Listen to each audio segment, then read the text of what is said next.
Bonjour, chers adhérents de l'Université du Temps Libre de Tarbes et de Bigorre. Vous allez avoir la vidéo numéro 11 du cours sur les sophistes et en particulier sur le sophiste Hippias dont nous parlons depuis quelque temps. Je vous rappelle d'abord deux points que nous avons vus dans la vidéo numéro 10 précédente. Les idées d'Hippias, bien sûr, sur la loi tyran des hommes, et ensuite sur les lois non écrites. D'abord donc la loi tyran des hommes. Hippias nous disait ceci: la loi impose de force des choses contre nature. Une telle affirmation d'emblée nous paraît étrange et pourtant elle s'explique parfaitement par une idée chère à Hippias et très importante, on va le revoir. Les hommes sont parents et cette parenté leur vient de la nature qui les a fait semblables. Donc, la parenté vient de notre similitude humaine. Parenthèse sur cette idée qui est plus extraordinaire qu'elle ne le paraît. Il faut se référer 25 siècles en arrière. Idée très riche, la similitude des hommes qui fait leur parenté et qui est essentielle, évidemment, dès qu'on se préoccupe de rechercher les fondements d'une morale naturelle hors de toute conviction religieuse. Je referme la parenthèse, mais je reviendrai, je pense, sur cette idée probablement dans une chronique. Et je reviens donc, loi tyran des hommes. Hippias a fait le constat suivant. En face de la grande famille humaine, produit de la nature, il y a la multitude des petites familles des cités, unies par leurs coutumes et leurs lois particulières. En Grèce, donc, il s'agit de cités, transposons chez nous, il s'agira des nations, bien sûr. Or, lorsque ces cités se font la guerre, et souvent d'ailleurs au nom des lois de la cité, elles vont faire s'entretuer des hommes qui pourtant sont parents par nature. Je vais tuer mon semblable, mon parent, parce que ma cité me l'ordonne. Donc, la loi est bien un tyran qui impose certaines choses contre la nature. Deuxième idée qu'on avait vue, les fameuses lois non écrites, les nomoi agraphoi, et on va insister bien sûr là-dessus. Et je voudrais donc vous remettre le texte à condition de bien le trouver. Le voici. Donc, vous avez là les textes numéro 3 qu'on avait vu un petit peu, numéro 4, et puis numéro 5 à partir duquel c'est le nouveau cours. Donc, dans le texte numéro 3, vous avez une définition donc, de la loi, les lois qui sont en usage sur les mêmes sujets. Pardon, je reviens en arrière. Hippias disait la loi non écrite ou les lois non écrites, ce sont les lois qui sont en usage sur les mêmes sujets dans tous les pays. Ici, Aristote dit quelque chose de semblable. Par loi particulière nomosidios, j'entends la loi écrite de chaque cité, et par loi commune, j'entends celle qui, sans être écrite, les voici, semble être reconnue par le consentement universel. Donc, ce sont des lois non écrites et reconnues par le consentement universel. Un coup d'œil sur le texte d'Isocrate panathénaïque. Je rappelle qu'Isocrate est un orateur du IVe siècle qui se réfère, vous le voyez dès la première ligne, à la fameuse légende d'Édipe dont j'avais parlé longuement la fois dernière et qu'on va revoir d'ailleurs. Donc Antigone qui ensevelit son frère Polynice contre l'ordre du roi Créon, mais afin d'être fidèle, comme on le dit à la fin ici, elle ne voulait pas que fût abolie une loi ancestrale que l'ensemble des hommes n'a cessé de pratiquer, non parce que la nature humaine l'a établie, mais parce qu'une puissance divine l'a imposée. Donc vous avez ici une définition sur laquelle on reviendra de ces fameuses lois non écrites. Mais nous remarquons que Aristote au texte 3 et Isocrate ici au texte 4 sont d'accord sur quelque chose d'important, c'est l'universalité de ces fameuses lois non écrites. Et donc aujourd'hui, nous allons voir d'abord ce texte 5, c'est-à-dire un autre texte d'Aristote. Je ne le prends pas en entier, je le prends à partir d'ici la ligne 3. Aristote nous dit, par loi commune, j'entends la loi naturelle, kata, fusine, qui est conforme à la nature. En effet, il y a une justice, dikaion, et une injustice, adikon, dont tous les hommes ont comme une divination et dont le sentiment leur est naturel, fusei, et commun, même quand il n'existe entre eux aucune communauté ni aucun contrat. C'est évidemment par exemple ce dont parle l'Antigone de Sophocle quand elle affirme qu'il était juste d'enfreindre la défense du roi Créon et d'ensevelir Polynice car c'était un droit naturel, et Isocrate cite le vers de Sophocle qu'on verra tout à l'heure, loi qui n'est ni d'aujourd'hui ni d'hier, qui est éternelle et dont personne ne connaît l'origine. Voilà donc ce texte 5. Je résume. Il y a là 3 caractéristiques de cette loi commune. La première caractéristique très intéressante que vous avez ici avec le verbe manteuontai, dont tous les hommes ont comme une divination. Dans manteuontai est fabriqué à partir du mot mantis, la divination, manteus, le devin. Donc, manteuomai, ça veut dire j'agis en tant que devin, c'est-à-dire je me branche sur la divinité qui me révèle ou qui m'indique, qui me dit certaines choses. Très important, Aristote fait remarquer que tous les hommes ont accès finalement à une voix divine. Ça, c'est la première chose. Ils sont reliés donc à la divinité. Deuxième chose, c'est la nature qui également leur donne ce sentiment, ce que vous avez ici dans cette ligne, sentiment du juste et de l'injuste. Et troisième chose, qui est au fond une conséquence de la précédente, ce sentiment est commun à tous les hommes. Donc au fond, nous avons 2 caractéristiques essentielles. En abrégeant, on pourrait dire ces lois communes, c'est une voix divine qui nous les donne, et c'est également une voix naturelle. Nous allons voir maintenant donc la fameuse tirade d'Aristote que je vais vous afficher, si j'y arrive.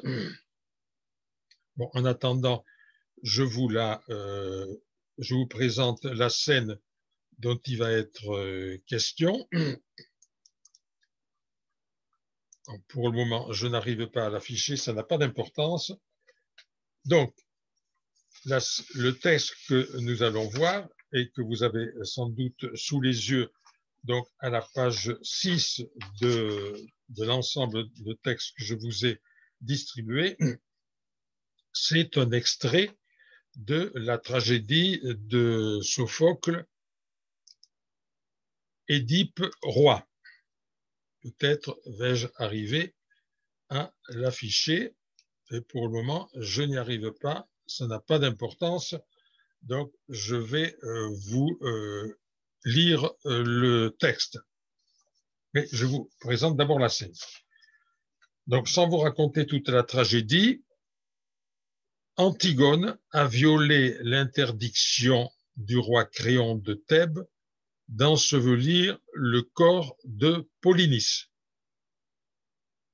Elle a été surprise par un garde du roi en train de faire cet ensevelissement, c'est-à-dire concrètement de répandre un peu de terre sur le corps de Polynice. Le garde arrête Antigone et l'amène devant Créon. Je vous lis le texte. Donc Créon d'abord s'adresse au garde et lui dit « Va donc où tu voudras, libéré d'une lourde charge. » Elle s'adresse, donc le garde s'en va. Ensuite Créon s'adresse à Antigone. « Et toi maintenant, réponds-moi sans phrase, d'un mot. Connaissais-tu la défense que j'avais fait proclamer? » Oui, je la connaissais. Pouvais-je l'ignorer? Elle était des plus claires. Ainsi, tu as osé passer outre à ma loi. Oui, car ce n'est pas Zeus qui l'avait proclamé. Ce n'est pas la justice assise aux côtés des dieux infernaux. Non, ce ne sont pas là les lois qu'ils ont jamais fixées aux hommes. Et je ne pensais pas que tes défenses à toi fussent assez puissantes pour permettre à un mortel de passer outre à d'autres lois, aux lois non écrites, inébranlables des dieux. Elles ne datent celles-là ni d'aujourd'hui ni d'hier, et nul ne sait le jour où elles ont paru. Ces lois-là, pouvais-je donc, par crainte de qui que ce fût, m'exposer à leur vengeance chez les dieux? Que je dusse mourir, ne le savais-je pas? Et cela, quand bien même tu n'aurais rien défendu. Mais mourir avant l'heure, je le dis bien haut, pour moi c'est tout profit. Lorsqu'on vit comme moi au milieu de malheurs sans nombre, comment ne pas trouver de profit à mourir? Subir la mort pour moi n'est pas une souffrance. C'en eût été une au contraire, si j'avais toléré que le corps d'un fils de ma mère n'eût pas, après sa mort, obtenu un tombeau. De cela, oui, j'eusse souffert. De ceci, je ne souffre pas. Je te parais sans doute agir comme une folle, mais le fou pourrait bien être celui-là même qui me traite de folle. Je ne vais évidemment pas commenter ce texte extraordinaire. C'est, vous l'avez senti, l'un des plus beaux textes de toute la littérature grecque, bien sûr. Et Antigone y exprime, vous l'avez vu, de la façon la plus forte, une exigence, un idéal universel. Il y a deux mots, deux noms propres qui y reviennent, Zeus et Dike. Quelques mots de Zeus, bon, vous savez tous ce qu'il est, je le rappelle pour la compréhension du texte. Donc, il est le Dieu le plus puissant et en tant que tel, il est la source de tous les principes moraux, ce qu'on verra également chez le poète Hésiode tout à l'heure, en particulier donc de l'aspiration à la justice. On retrouvera ça chez Hésiode tout à l'heure, on le retrouve chez Eschyle dans les tragédies, etc., etc. L'autre personne à laquelle il était fait allusion, c'était la justice personnifiée, Dike. Les Grecs ont coutume de personnifier des notions morales élevées. Et donc ici, on nous la présente assise aux côtés des dieux infernaux, dans les enfers. Pourquoi assise à côté des dieux infernaux ici? Sans doute à cause du fameux problème de la sépulture de Polynice, puisque une fois qu'un corps a été enseveli, recouvert de terre, son âme descend dans les enfers chez les dieux infernaux, Hadès et Perséphone. Un petit mot sur ce fameux devoir de sépulture. Je rappelle que Antigone, en violant l'ordre de Créon, roi de Thèbes, s'expose à la mort. Vous l'avez vu, elle y faisait allusion. De toute façon, je suis tellement malheureuse que la mort ne m'est rien. Mais de toute façon aussi, il est beaucoup plus important pour moi de respecter ces lois divines inébranlables qui ne sont pas de nous et de mourir que de ne pas le faire. Donc c'était un devoir sacré, inviolable pour les Grecs d'ensevelir un mort. Si on ne couvrait pas de terre le corps d'un mort, son âme errait sur terre, tourmentait les vivants, elle-même était malheureuse parce qu'elle ne pouvait pas rejoindre son lieu naturel qui était les enfers. Donc vous voyez, c'est ce devoir divin, cette loi non écrite qui vient de Zeus et de Dike qu'Antigone a voulu respecter. Je passe maintenant au texte numéro 7, celui du poète Hésiode. Donc, quelques mots sur Hésiode. Hésiode est ce qu'on pourrait appeler un poète paysan qui a vécu au 8e siècle, non loin d'Athènes, dans une région voisine, la Béotie. À la mort de son père, son frère Persès l'a spolié de sa part d'héritage en corrompant les juges qui sont nommés dans ce texte, je vais vous lire, rois mangeurs de présents. Et donc, Hésiode, dans ce beau texte, qui dépasse, vous voyez, une querelle familiale, en appelle à une justice supérieure, de nouveau la fameuse déesse Dike, dont il fait ici la fille de Zeus, et cette Dike, elle fait le va-et-vient entre le ciel où règne Zeus et la terre où sont les humains, afin de surveiller les actions des hommes et de venir dénoncer à son père Zeus les injustices des hommes. Je vous lis ce passage donc d'Hésiode de son poème « Les travaux et les jours ». Et vous aussi, rois, méditez sur cette justice. Tout près de vous, mêlés aux hommes, des immortels sont là, observant ce qui, par des sentences torses, opprime l'homme par l'homme et n'ont aucun souci de la crainte des dieux. 30 milliers d'immortels sur la glèbe nourricière sont de par Zeus les surveillants des mortels, et ils surveillent leurs sentences, leurs œuvres méchantes, vêtus de brume, visitant toute la terre. Songez aussi qu'il existe une vierge, Justice, dont c'est notre Dike, la fille de Zeus, qu'honore et vénère les dieux, habitants de l'Olympe. Quelqu'un l'offense-t-il par de tortueuses insultes? Aussitôt, elle va s'asseoir aux pieds du Cronide, son père, donc Zeus, père, fils de Cronos, et lui dénonce le cœur des hommes injustes. Il faut que le peuple paie pour la folie de ces rois qui, dans de tristes desseins, faussent leurs arrêts par des formules torses. Songez à cela pour régler votre langage, ô rois mangeurs de présents, et à tout jamais renoncer aux sentences torses. C'est contre soi-même qu'on prépare le mal préparé pour autrui. La pensée mauvaise est surtout mauvaise pour qui l'a conçue. L'œil de Zeus qui perçoit tout, saisit tout, voit aussi cela, s'il lui plaît, et n'ignore pas ce que vaut la justice qu'enferment les murs d'une ville. Je veux aujourd'hui cesser d'être juste, et moi et mon fils. Il est mauvais d'être juste, si l'injuste doit avoir les faveurs de la justice. C'est ce que disent sous-entendu les hommes qui veulent être injustes.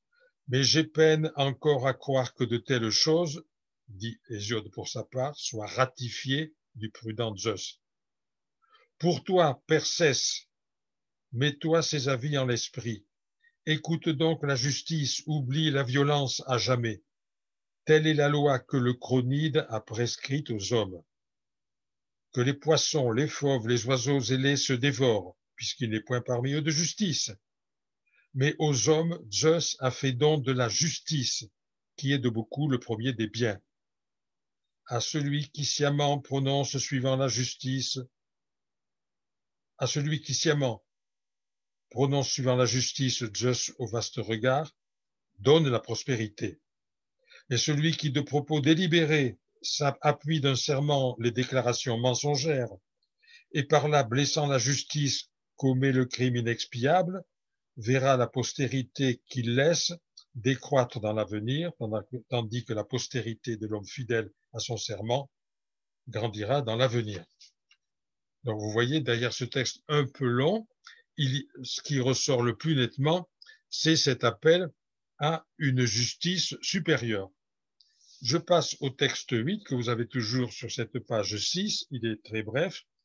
Il est tiré de la dernière tragédie de Sophocle, pardon, d'Édipe roi d'abord, je vous lis. C'est Édipe qui parle et qui dit ceci. Ah, fasse le destin que toujours je conserve la sainte pureté dans tous mes mots, dans tous mes actes. Les lois qui leur commandent siègent dans les hauteurs. Elles sont nées dans le céleste éther, et l'Olympe est leur seul père. Aucun être mortel ne leur donna le jour, jamais l'oubli ne les endormira. Un Dieu puissant est en elles, un Dieu qui ne vieillit pas. Et enfin, le dernier texte, 9, que vous avez en bas de page, tiré donc cette fois-ci de la dernière tragédie de Sophocle, Édipe à Colonne. Je rappelle que dans cette tragédie, donc Édipe a été contraint de fuir sa patrie Thèbes dont il était roi. Il est venu chercher refuge à Athènes auprès du roi Thésée. Thésée l'a accueilli et Édipe dit ces mots. L'antique justice, on retrouve Diké, siège aux côtés des vieilles lois de Zeus. Je voudrais maintenant donc conclure sur les différents auteurs que nous avons vus à propos de ces fameuses agraphoi nomoi, lois non écrites. En suivant l'ordre chronologique, je pars donc d'Hésiode au 8e siècle, qui, vous l'avez vu, a mis en place ce qu'on pourrait appeler une théologie de la justice, en faisant de la justice Diké, la fille de Zeus, en faisant d'elle donc un intermédiaire entre Zeus et les hommes. Et il en a appelé à cette Diké, à cette justice divine. Descendons, pensons ensuite à Sophocle au 5e siècle, qui dans Édipe roi en particulier, avec Antigone, et on l'a vu aussi après dans Édipe à Colonne, proclame, et ce n'est pas seulement d'ailleurs dans ces deux tragédies qu'il le fait, que les fameuses lois non écrites, nomoi agraphoi, sont d'origine divine, qu'il y a eu donc une justice divine qu'il faut respecter.